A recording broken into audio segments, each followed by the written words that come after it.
Big thanks to everybody that supports the Shoot to Grill podcast, especially Northside Tool Rental. NorthsideToolRental.com. Make sure you check out all the things that they have that you can rent for the yard, for the construction site, a dingo, a bobcat, you name it. The fine folks at Northside Tool Rental, they got it. NorthsideToolRental.com. Again, thanks for your support, guys.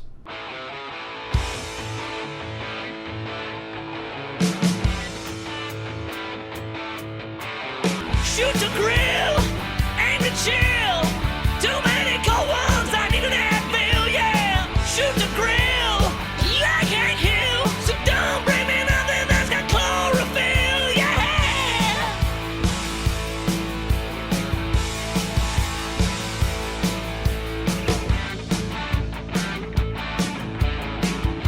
All right, welcome to Shoot to Grill podcast again here in beautiful Roswell, Atlanta at Atlanta Grill Company. These guys are great for letting us steal their kitchen for about 30 or so minutes. My name is Jason Bailey. I host you through this thing. We've got our chef, as always, Rashid with PhillipsBarbecueCo.com, and our celebrity guest this week is the very funny comedian, actor, superstar, amazing stepdad, the guy that can wear a hat like nobody else, Mike E Winfield. In the building. That's good. Yes. We put Dropping the E in there. the hat right on top of it, you know. That's when I get real lazy with the hair, you know. And just like, yeah, let's just put a hat on it and let it be, you know. I think you're to the point where, like, you wake up in the morning and the hat finds your head. It does. It does. I can sleep in it, too. I just wake up and go. All right, so when we were talking with Mike, we're like, what do you want Sheed to cook? Because this is where grilling meets entertainment. We say that all the time with Shoot to Grill. And of course, we appreciate you coming out to do this. And so we're like, you want some brisket, you want some burgers, some chicken, some big old meat on a stick. What the hell do you want? Turkey legs. And you're a vegetarian. Yes. I said I want no meat in it. None at all. I want And my heart sank. Some nice flavor, something very delicious with no meat. Sheed, how do we always get these guests? You guys got to do a better job of screening. I'm really starting to think you're messing with me at this point in time. That's just what's happening. We actually get kickbacks sometimes, believe it or not, on a freaking podcast. People will bitch and complain, and they'll be like, man, I thought it was a barbecue podcast, and you guys are doing fish and veggie burgers. What the hell's that all about? It's a millennial barbecue podcast. I'm up for giving the chef a challenge. That's what it's about. You gotta have him turn corners and do different things. Well, like I stopped by burgers. Burger King. You got lucky. I pulled up through the drive-thru. I was like, let me just get a number one, whatever the non-meat version is. Yeah. The Impossible The Burger. Impossible Burger. And unwrap it, right? And now they we got go. the chickenless chicken at KFC. Exactly. Chickenless chicken. You were about Wow. to catch a 12-piece and a biscuit. You almost got it. You were just going to get the biscuit part. Exactly, yeah. What's that Burger King wrapper on the floor? So we are going to, of course, do whatever you ask, and we've got some amazing veggie burgers, different flavors. Terry Smith, our guy that gets us all of our meat and food Shout out each and to every Terry. week at AtlantaSteakandSeafood.com. And we've done this before on the podcast. Yeah, I forget who we did it for, but I loved them. It was really, really good. They were They were good. good. So you can't do the same trick twice, you know. So this time, I'm having some fun with it. I'm making like a meatless bowl with Mexican street corn elotes on top. What? So it's real flavorful. What? Real flavorful. I'm smarter than I look. I got some talents, you know. Cooking's the only one of them, but that's it. That's what all I've you got going. need, man. You can So- cook. You can do anything in life. I'm trying. You can get anyone in life, and it just will propel you. I think It you is got a him with the skill. Mexican topping, whatever that Yeah, was. That yeah, sounded yeah, badass. The right. elote street corn. So we're going to do it a couple of ways. I'm going to have it on the cob, which is how I enjoy it, but I'm also going to shave it off after we grill it. And this is a real simple, quick meal. I don't know when you guys will see this, but it's Labor Day in a couple of days. Right. And this is a great little side dish to put along with whatever you're serving. Like, there's so much flavor, the sweetness from the corn, then you've got the spiciness from the smoked chipotle peppers, and you got that refreshingness from the cilantro and the fresh squeezed lime. All for There's you. a lot of stuff in there. All for Okay. you. Hey. All for you. Yo, I'm here for this. I'm glad. So one thing that I always like to bring up before Sheed puts it on the Kamado Joe, and which he'll use, which I think we've used on really every podcast so far, Yeah, right? really. Is that it's important because there still has to be a little bit of a lesson for the amateur griller like myself, is that, you know, the way that we're cooking, where the racks are going to go and what temperature we want it at. So explain. Yeah, we're with the burgers, we don't really have to worry about a doneness. They're done. We could actually put them in the sun. They'll be finished in a couple of minutes. But we're going to run the KJ at about 400 just for the corn because I want to get a nice little char, bring that sweetness out of the corn. Then I'm going to hit it with some Mexican crema on top. Then I use a mixture of cajota and Parmesan cheese. Stop talking weird. It's we called don't speak Spaniard. No, What's we don't cajota? It's a Mexican cheese. It's like their version but better of Parmesan. Oh, is that okay? Yeah, it's real good. Yeah, It's real fancy. Got it. Yeah. You can go back and tell people like, yeah, you've never had cajota? Oh man, you got separate. Sounds like a I'm gonna venereal start using disease. the word though. Not if it sounds like that. You'll be up on stage next time. You'll be like, I've got cajota, and all the chicks are going to leave. Oh, no. Oh, God, I know no. you're a married man, but still, you don't want to be around anybody with cajota. Yeah, they don't line up for you at the show. You're going to have a doctor stand up with a metal rod and be like, you need to be checked. No, but it's a lot of nice little flavors that are going to be coming through. And you mentioned you dig a little bit of heat. So I brought some really dehydrated and fermented mango and habanero Scotch bonnet rub, which is just going to hit everything. It's real flavorful. I think everybody's up for mango and Scotch bonnet. It's flavorful, man. It's real flavorful. It's What are good. you wearing tonight? My mango and Scotch bonnet. I got a feeling. You walk around smelling delicious. That sounds extraordinary already. It is. Right. Well, we'll have the grill cam on Sheed, and when you're done, just bring it over, and we'll Yep. stop, we'll eat, and we'll continue the We'll conversation. chat. We don't get a lot of your people. What does that mean? Like comedians. What did you think I was talking about? Yeah, I was What do you- uncomfortable for a second. What are we talking about right now? We don't get a Comedians. lot of you vegetarians. Yeah. on the show. When do we shift? What's good? So I definitely always love hearing some jokes that you guys have in store. So I want to come back and pick your brain as well. Oh, well, hey, yeah. Let's use every bit of this 30 minutes. So Mike is in town for when we're doing this recording at the Punchline. Jamie's actually standing off camera right now. Jamie Bendel, the owner of the Punchline, is great. So let's first start and talk a little bit about the office days. Yes. All right? Yes. So For that. the office stuff is, when everybody introduces Mike E Winfield, it's Mike E Winfield from The Office. Was it season 8? Season 8. Season 8, working under Craig Robinson downstairs. Yes, in the warehouse. In the warehouse. When you auditioned for that gig, how did that go down? Let me tell you a story about that. So Please. what happens is things are going well. I'm doing a little this and that at the time in my career, but my manager at the time, very nonchalant about it. I was living in Sacramento at the time. He's like, hey, man, I got this audition for you tomorrow. If you're interested, I don't know, this little show called The Office. I'm like, man, stop messing with me, man, He's like, thing is, it's tomorrow, 11 a.m. I was like, all right, I'm getting my flight. And then, like, it's very rare that you get a flight to do an audition, like, that cost. But it's a huge audition, so I'm all in. But then I turn and I'm like, yo, forget this. I just hop in the car and leave in like 2 hours, drive from Sacramento to LA, which is 6 hours, and I sleep outside of the audition that's scheduled for 11. I get there probably 4 or 5 in the morning, and I'm just sleeping in the car, just working on my lines.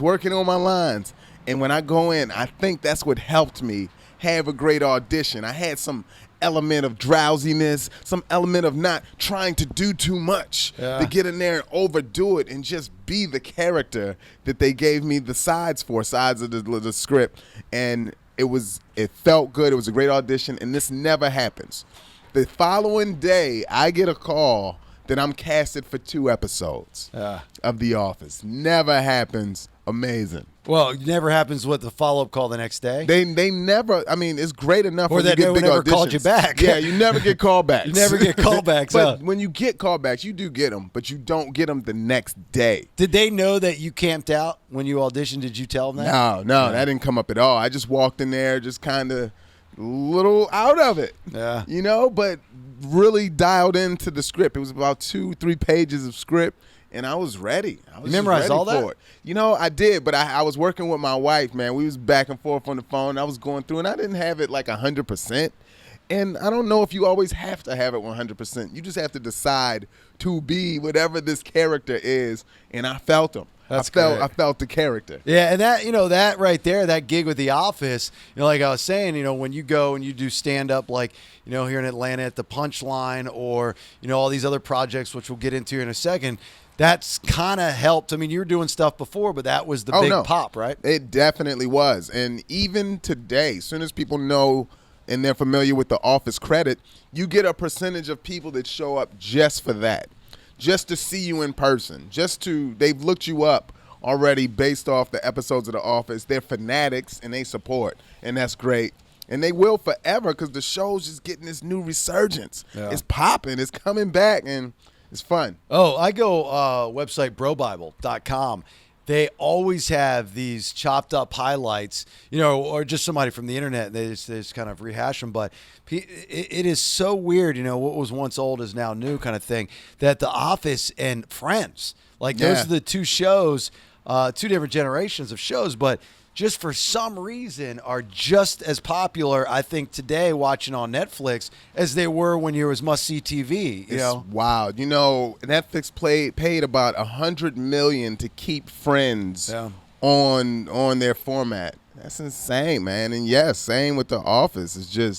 It's in high circulation. Do you remember what your any of the lines from your audition were? Yeah, what were some of my lines from? Why did all the old guys quit?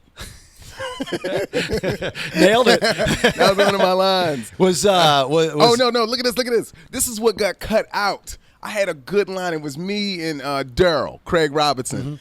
And let me try to remember it, but this was in the script. We shot it and we just kept laughing during it, and that's probably why they cut it out.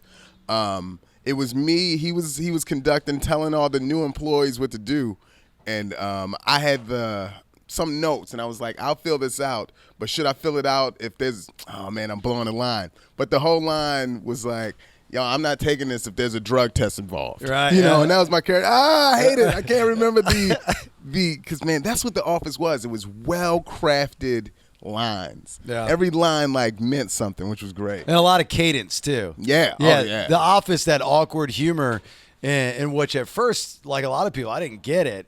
And then after I watched it again, I fell in love with the style of humor from The Office because it was, I'm a big fan of the Judd Apatow humor with that crew, with the, the Jason Segels and the Paul Rudds and Seth Rogans and those guys. It's a certain style, and The Office style is Steve Carell nails it. Oh man, he's one of the best characters in just modern television. Man, Michael Scott is an amazing character. And when I think about making shows, that's in the back of my mind of creating a show that's like the format similar, just where it's character based. Every character, you know what you're going to get from them. Dwight Schrute, him and I, we took a forklift class together. And it was a real forklift class that you had to take because we were really going to be in a warehouse. Yeah, it's just funny how this stuff works. Were you intimidated to be around any of those guys? No, I won't say that. It was just fun. Everyone was so nice. Even when you got on set, this is the thing. They were so nice, I didn't trust them. You ever been around people where you're like, yo, what's really going on here?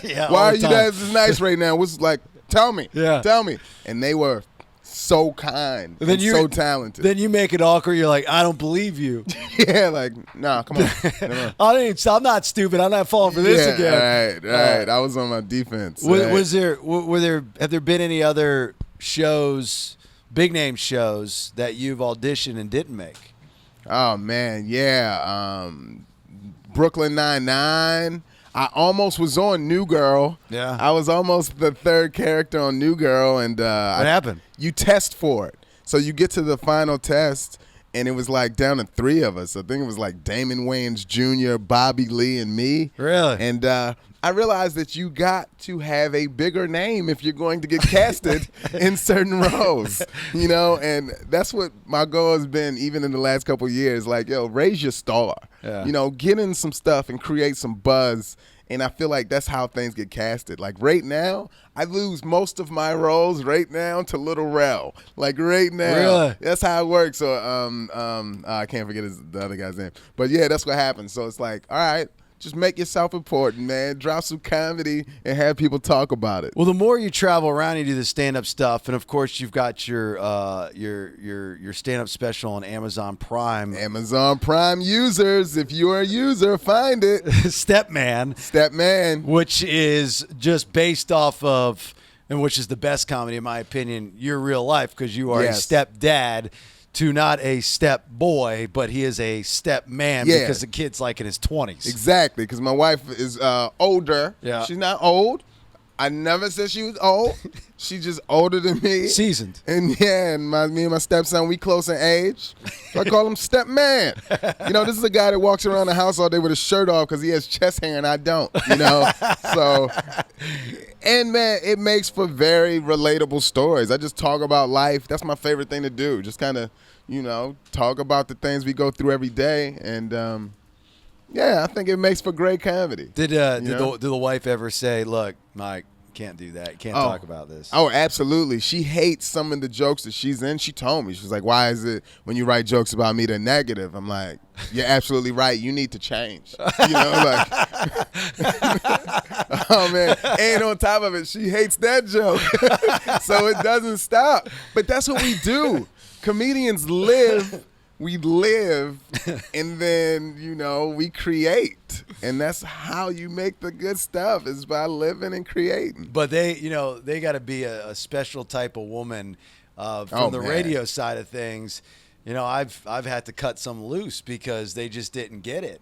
Yeah. And they didn't know what it was like to be around people. They didn't understand the entertainment value, the embellishment idea, and for entertainment. So it takes, in your case, you know, and you're doing that stand-up, which is the toughest stage, in my opinion, a lot of to be on. Right. So did you have to eventually, or at one point in time early in your relationship, have a sit-down and go, look, this is what I do, and you dig this, you got to dig that? No, I wanted to be that guy, but I was a little more on the selfish front. I was just doing it, you know, and therefore, her and I, we went through the storm because I just wanted to do this. And even now, she'll bring it up that, okay, I see what you had to do for us to get here, but we're in an amazing place now. But if you knew what we've been through, oh, man, it's a lot. Because, I mean, if you want to become good, let alone great, this takes daily, driving 6 hours for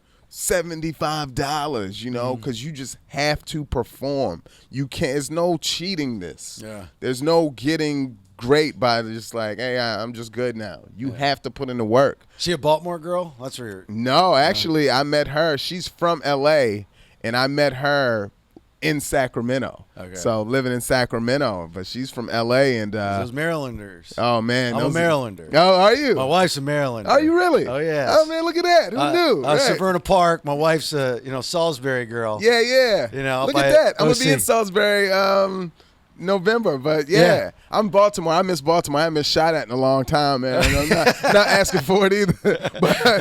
But yeah, the Maryland girls. Whew. Yeah. Well, I went to the urologist not that long ago for the first time ever, and was telling the story on the radio show, and I'd mentioned briefly during the story that the urologist was decent looking, and I came home and my wife didn't really care about my problem downstairs, but more or less like, I'll cut a bitch. That was her response. I know. Oh man. Like, damn, easy that. Yo, what is the approach? What are guys supposed to do? Like, look, there's attractive women. As long as you don't act on it, I mean, as long as you don't even disrespect her when she's there. Like, I'm not going to stare at some other women, you know, but how are we just not supposed to look? We look at everybody.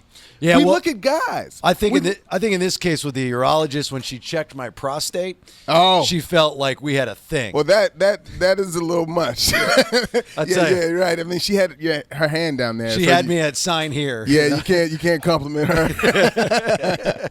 I don't know if you were around back in the Baltimore days of when they took down the original Memorial Stadium or not, but as a kid, I remember that day where they painted the big wrecking ball of baseball and they painted a glove on the side of Memorial Stadium, and that's when they crushed it before they built Camden. Wow. Yards. I lived right behind Memorial Stadium. It was on like 33rd Street, and it was literally right behind, and me and my brother, we used to go to this, we was like we could just go. My mom would just let us go. He's all young, and they had this basketball rim with no net right outside, and we used to go kick it and chill right behind there. But no, I wasn't there for the destruction. Yeah. I think by then I probably was Cali bound. Yeah. Yeah. Did you ever get threatened as a kid by parents ever take you to St. Mary's? You know, the school for the bad kids back in the day where Babe Ruth went, and they put you in front of those big iron gates and say, "You keep being bad, I'm leaving you here." Man, Baltimore was so heavy. Yeah. Like, just A lot the of history. environment, you know, like, we realized, my brother and I, we can't ride our bikes anymore because every time we went out, someone was trying to steal them. And, man, I regret to this day someone stole my brother's bike, you know, and he hit us with hey, shorty, can I borrow that for a sec? And, man, we were cornered. It was like 5 of them, and it was like only us 2. And I'm like, man, we should have just ran. We should have just biked off, but they got Biked up, but you knew they were stealing it, but you had no choice, right? It was almost like, all right, yeah, man. You just knew it was like, bye, bike. So, Right. so the stand-up on Amazon, for every comedian, they want their own special. And before the streaming services came into play, it was you wanted something on Comedy Central, HBO, or Showtime. Yes. But now you get the same effect with, like in your case, on Amazon Prime or Netflix or Hulu. Do you see like that feedback from people and get that much of a response? And let me tell you why this is different. So Amazon Prime decided they wanted to get into the hour special game.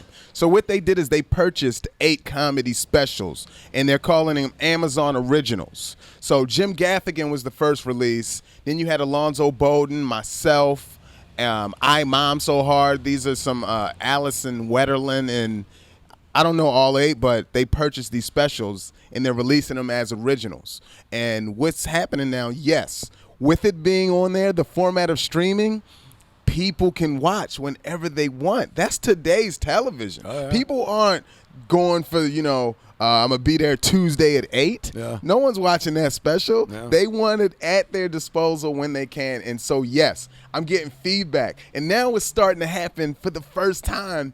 Now I'm starting to get the comments of parts that people don't like.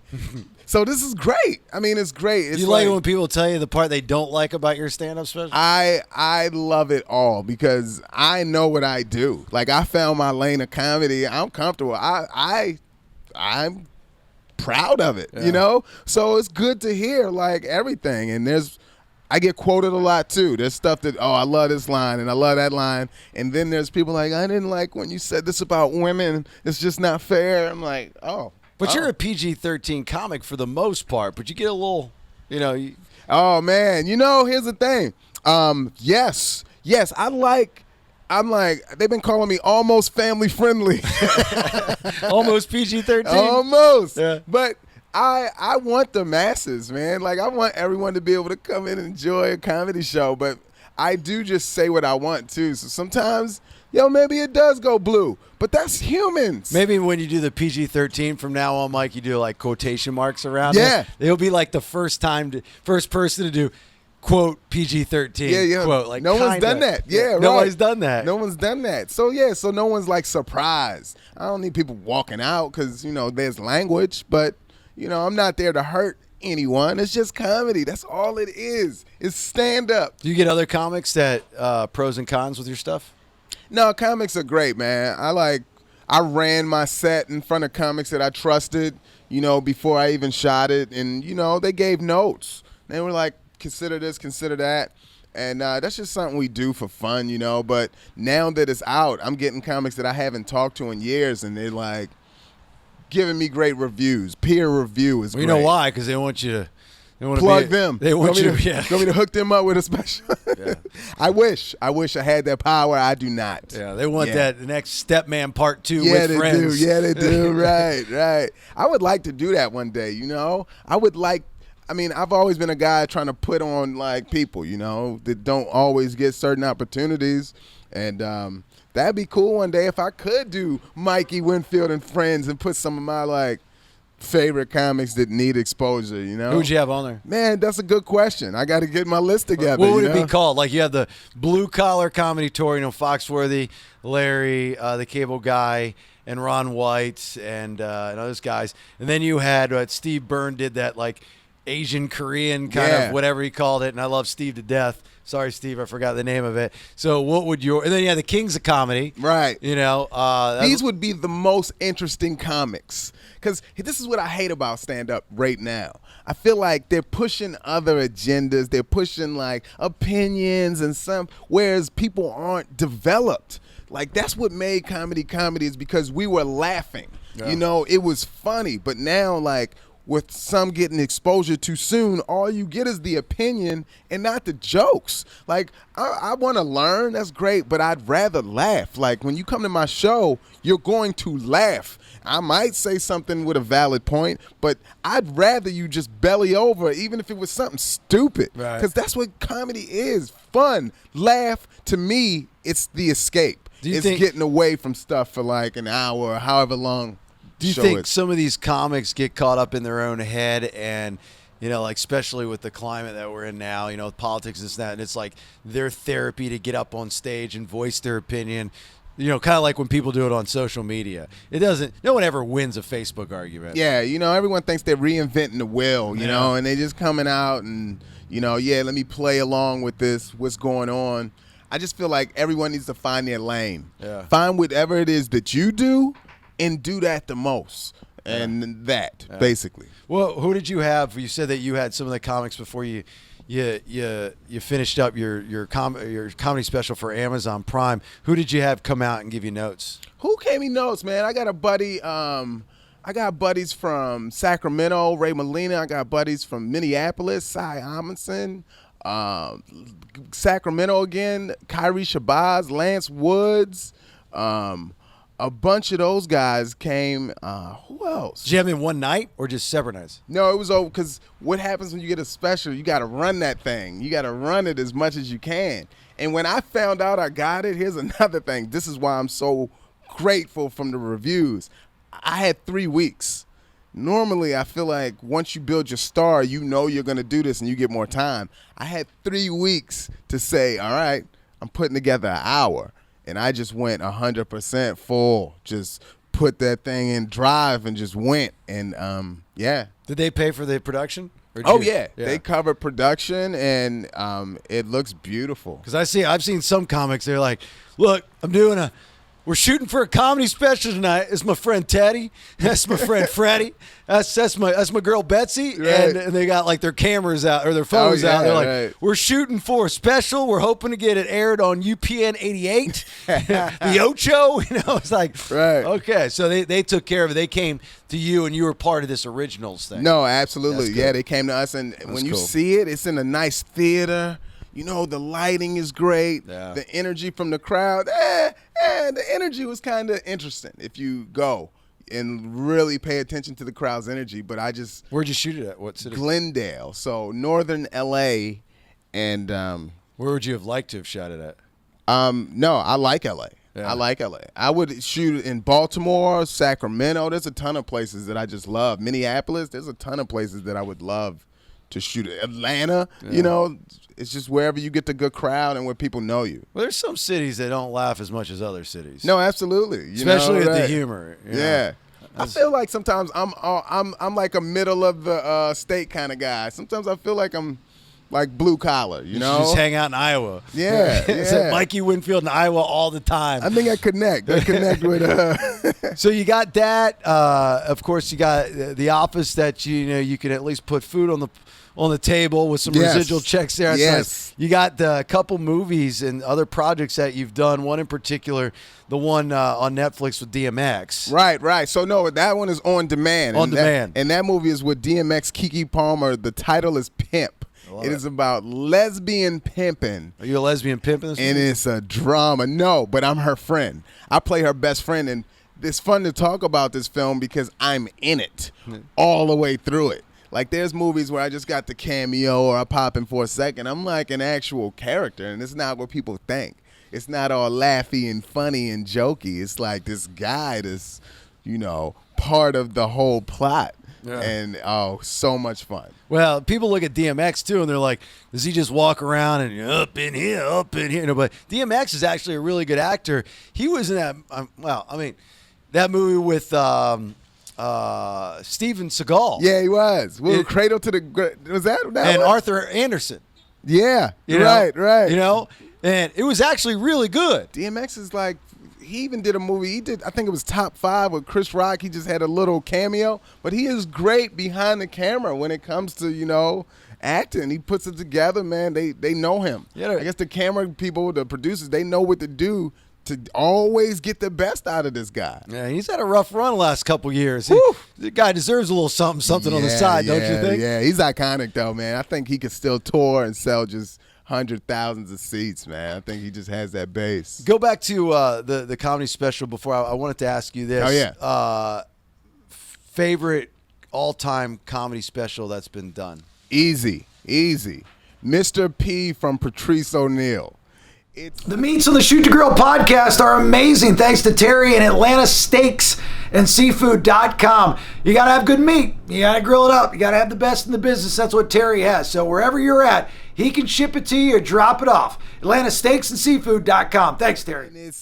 Oh, man, it hurts. And I like this, but it hurts as a comic when you see things and you're like, I have so much work to do. Yeah. I have so much time to still put in because it was so raw, but it was polished. Yeah. And it was opinionated, and it just, you could tell he just didn't care, or at least it appeared like that, because I feel like all comics care. It's a persona you put on to, really sell. But he looked like he just went out and said what he wanted to say, and then good night. I never got to know Patrice. I know his comedy. But what I'd seen of him, he came across like that, and I always wondered if that was gimmick or if that was real. Okay, so what I get from him is he's a guy, and this is what I've heard him say and I've heard people say, he was a self-sabotager. So he really wasn't fond of industry in Hollywood and going through that, so he would ruin opportunities. Even he was a warehouse worker on The Office also, and I hear they may have wanted him to do more, but he was just an asshole, you know? And and so he didn't do more episodes. Do you remember him on the roast? I forget. Amy Schumer roast. Yeah. No, Amy Schumer is the one that's, and man. he came up at the end, and he was like, he was angry. and he was like, I don't understand what the fuck you people are saying. It's just like, because they went at him. Yeah, They went at him hard. You guys are right? so goddamn mean, and just like he was angry, and you're going, it's funny because of his delivery. Yeah.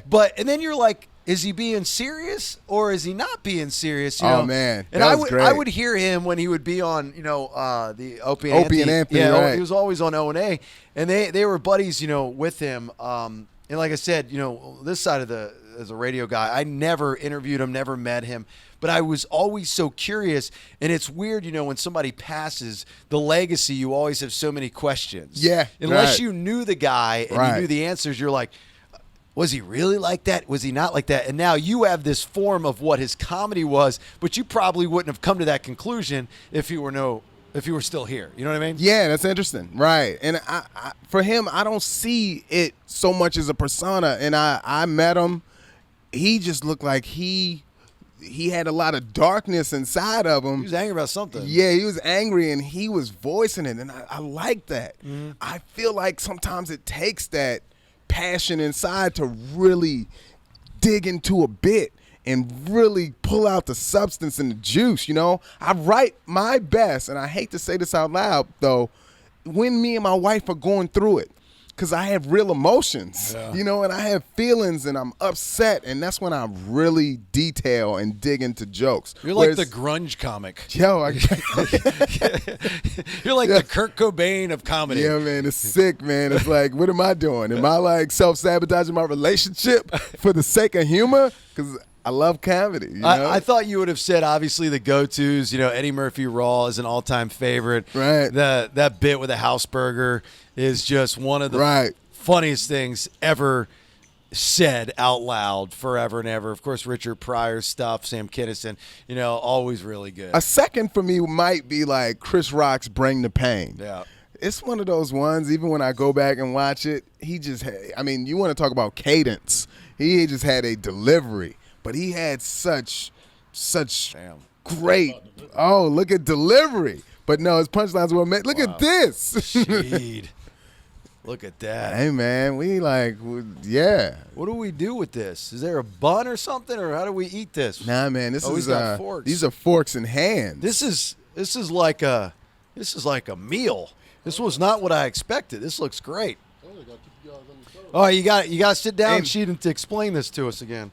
And it smells amazing. You know the house burger thing I was talking about, right? With the Eddie Murphy. Yeah, right. You know, I was like, I go outside, and I was like, Mom, I come back inside, Mom, everybody's got a hamburger from right. McDonald's. I want one. She's like, I'm gonna make you a house burger. She takes this lump of, I'm not doing it any justice here, but we got to eat. But like, I take this lump of ground beef, and she throws it in the frying pan, and she got peppers and onions coming out the side. She puts it on that piece of Wonder Bread where you can peel around it, and it's all pink. And I go outside, and I got this, and all the kids laugh at me. Right. Obviously, the Eddie Murphy longer version is hilarious, but one of the best bits ever. All right, Which is interesting because that guy is talking about comeback right now. He's in Atlanta doing Coming to America. Yeah, they're over in Fayetteville at Holyfield's. Yeah, that's old spot. another role that I lost.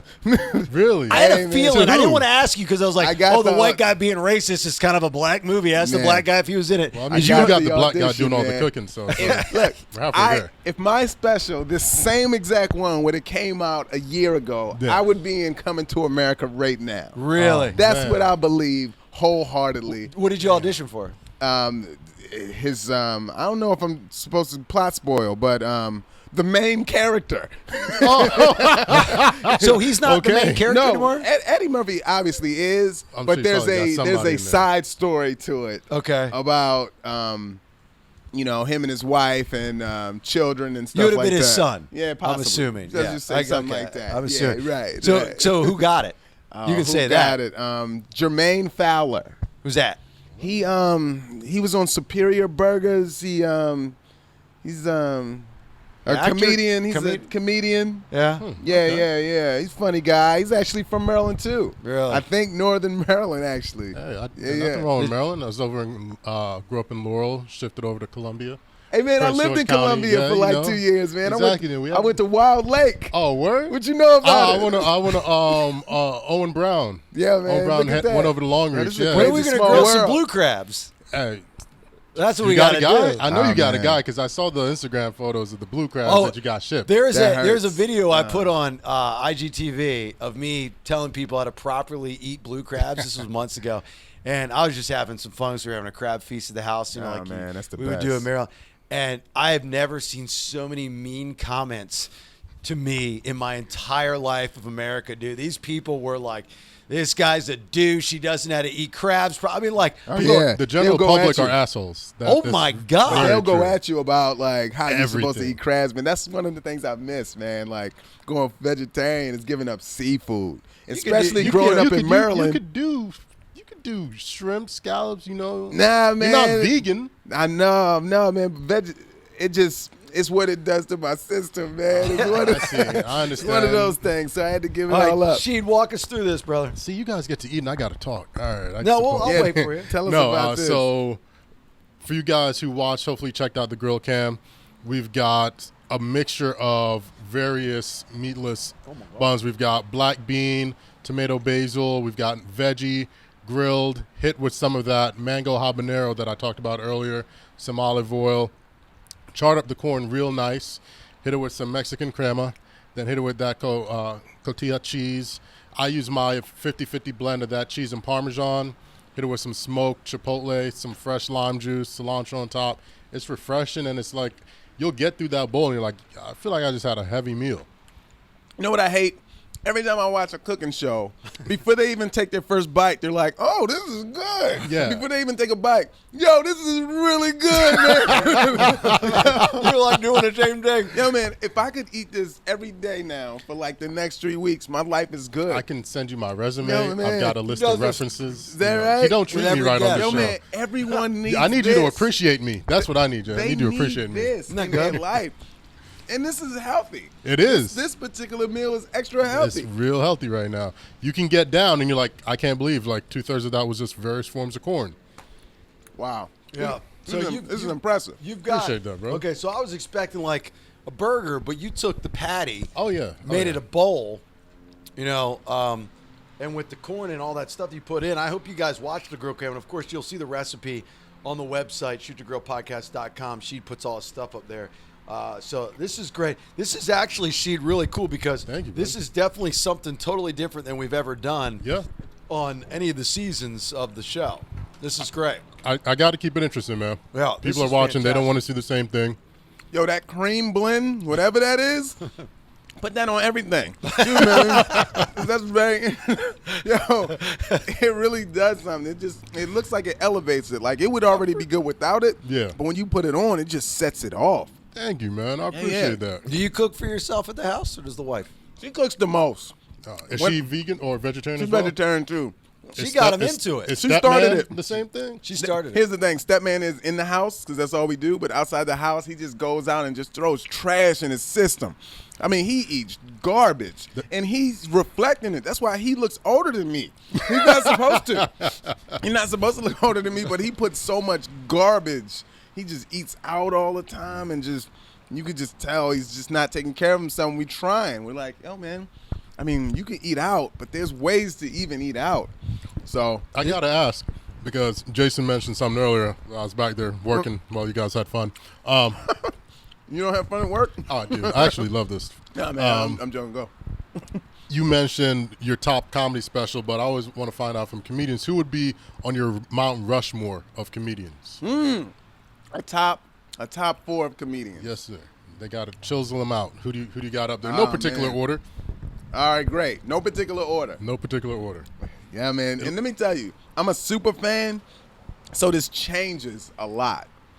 So I got guys like, I mentioned Patrice O'Neal. I would put him up there for me.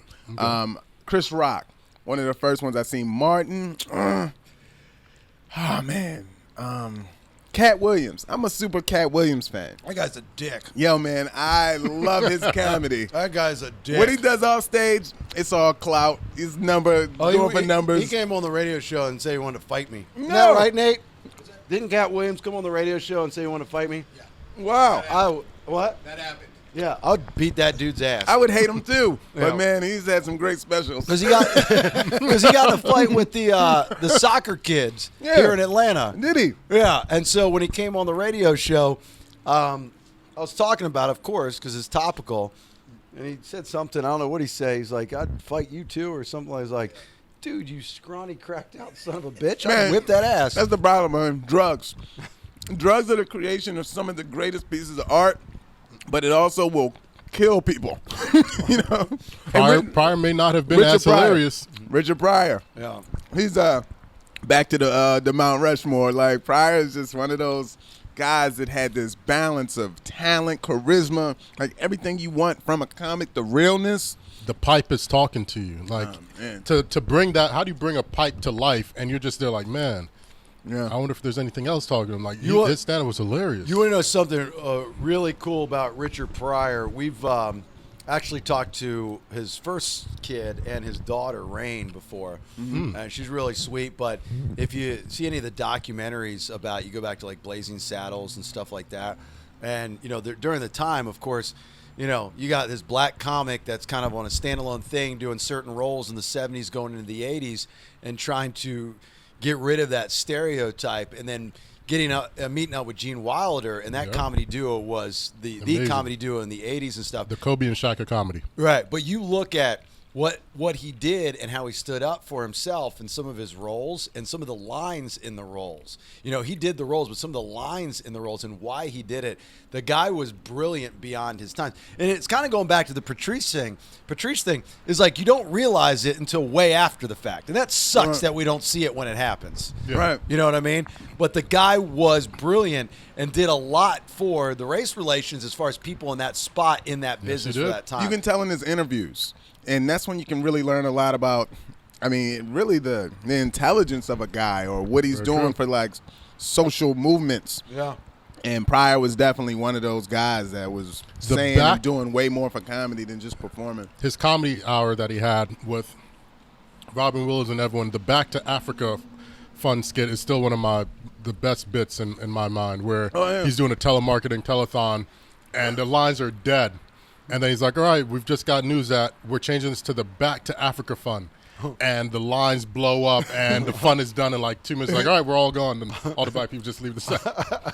Things like that still resonate now. You know, it spanned decades. That joke hits as strongly today as it did back then. No Eddie Murphy for you, huh?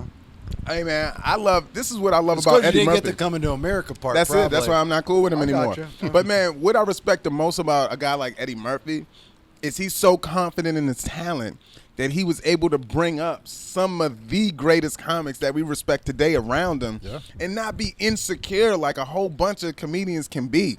You know, he brought up guys like Martin and Chappelle and did things with Bernie Mac. You know, like he had these guys around him with no fear because he's such an impeccable talent, you know. Yeah. Most of his films, amazing. Yeah. It's amazing when comics can transition from the stage to the screen and still be funny with their cadence, but not have to tell their jokes like they would on stage, if that makes any sense. I think it's because how Eddie started up, too. I mean, he was stand-up, but he hopped right into sketch. So he's one of the few that can do so many characters the way he can do them. Right. I mean, multifaceted beyond compare. Yeah, he's just really talented. It's not a fluke that, like, the Nutty Professor is so diverse with him in it. So, well, I think it's easier for a comic to go from the stage to the screen versus the screen to the stage. Who did I just see? Jeremy Piven. And I'm a big Jeremy Piven fan as an actor, right? I heard he's a douche to work with, but I'm a big fan of him as an actor. Every single role he does, I mean, I think he's one of the best actors today. But when he went on stage, it wasn't bad, but you could see that it was a struggle. It takes years. To it takes time. Get comfortable with that. But when he's on set, I'm sure it's no big thing. Falls right into the character. I mean, that's the thing, man. People don't know the work. Like, even if you're 12 years into me, you're still not who you're going to be. Even 15 years in, you're still evolving. Wow. And it just takes so many years, and you have to be able to put in the time. And I finally can speak from the side of experience. Mm-hmm. I used to be that guy, like, that's not what you need. You just got to be funny. Mm-hmm. But, man, when I see guys drop specials after 8 years, it's lousy. Yeah. You know, I mean, I can see the potential for the ability and the talent, but they're not the best form of what they will become, or even a like solid form of it. So it's just how it is. Well, look, we're gonna eat our food. Yes. We'll finish things up here. Sheed, amazing, dude. You're the man. Right. No, really. So, really appreciate that, bro. Really, really good. PhillipsBarbecueCo.com for Sheed. He's got some seasonings there. And rubs. he's rubs, and he'll come to your house and rub you. Hey, and I rub butts. And rub butts and do whatever he has to do. All of our great sponsors that have been with us in season 2, Bedlam Vodka, thehumidor.com, Northside Tool Rental, Oxidine Law, Create Graphics, AtlantaSteakandSeafood.com. Terry, we could not do this show without you. And, of course, Atlanta Grill Company, AtlantaGrillCompany.com. You can buy grills from their website. They'll ship them to you. That's why they're so successful, because they'll do it for you less than really anybody else. And they've got Yeti stuff in there and all kinds. That schmuck that you're wearing, what do you call it? That you look like some freak from Hostel. You know, I've got one too. It's by Zaprin. They're great. They're awesome. Got one at the house. They're badass. So, Mike, you can follow him on social media at Mike E Winfield. Yes. Mike E Winfield. Got to put the E. The special Amazon Prime Stepman still there. Go watch it. Keep the checks coming in with The Office and that, right? Absolutely. Or try bigassteeth.com. That will get you right to the website, and it'll get you to everything as well. You have to go to .com. Don't Google it, because you might get something else. Yeah. It's like, don't Google chocolate punch cake or something. It's like, ugh. Weird. It got weird. And if you see Eddie Murphy, tell him he screwed up for not putting Mike Winfield. You should have put me in the movie. I'm telling you. We could drive over to Fayetteville right now. Jamie, come over here. Just say hi to everybody real quick. Just say hi. Jamie, I don't know why he wouldn't come over here. Jamie Bendel. Give it up for Jamie, everybody. Of the Punchline in Atlanta. He's also an attorney and a great father and a good dude. What else to do? That's about it, right? That's it. And even that's kind of pushing it. And I mean, for him to show up with one of his comedians, that's a big deal. That's a huge deal. All right. Hey, thanks for watching. Thanks for listening to Shoot the Grill. Till next time. See you. Bye.